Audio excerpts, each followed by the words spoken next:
सरकारकडून करण्यात आलेल्या निधी वाटपावरून महाविकास आघाडीत नाराजीनाट्य असल्याची जोरदार चर्चा आहे। विशेष म्हणजे राष्ट्रवादी काँग्रेसचे अध्यक्ष शरद पवार यांच्या गटाचे आमदार जितेंद्र आव्हाड यांनी महाविकास आघाडीच्या नेत्यांना महत्त्वाचं आवाहन केलं होतं। कारण विरोधी पक्षातील काही मोजक्याच नेत्यांना निधी मिळाला आहे, त्यामुळे आव्हाड यांनी संताप व्यक्त केला। विरोधी पक्षातील काही नेत्यांना श्रीखंड तर काही नेत्यांना पिठलक भाकरी मिळालं। काही ठराविक मोठ्या नेत्यांनाच निधी मिळाला, 90% आमदारांना निधी मिळालाच नाही। विरोधी पक्षाच्या ज्या नेत्यांना निधी मिळाला त्यांनी तो घेऊ नये, एकत्रित राहायचं आहे, सर्वांनी एकसारखं राहायला हवं असं जितेंद्र आव्हाड म्हणाले।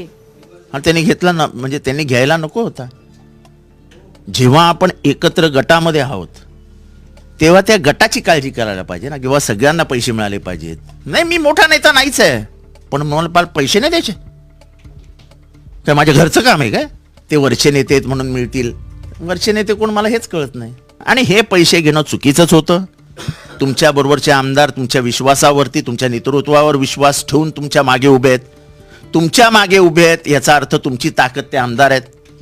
तुम्ही पैसे घेणार आणि त्या आमदारांना तसेच ठेवणार तर तुमची ताकद विषय मागच्या वेळेस प्रत्येक सरकार काही प्रमुख लोकांना न सांगता निधी देते। मी कोणत्याही मंत्र्याकडे पत्र घेऊन गेलेलो नाही, मला माहीत नाही बाकीच्यांचं।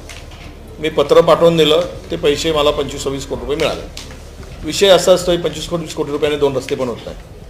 ठीक आहे, त्याने बाकीच्यांना 150-200 कोटी दिले। मी प्रांजळपणे सांगितलं हे पैसे कोणी काही मंत्र्याकडे जाऊन मिळवले नाही, तर हे काही नेत्यांना देतात। आमची सत्ता होती, आम्ही त्या प्रमुख 4-5 नेत्यांना देत होतो।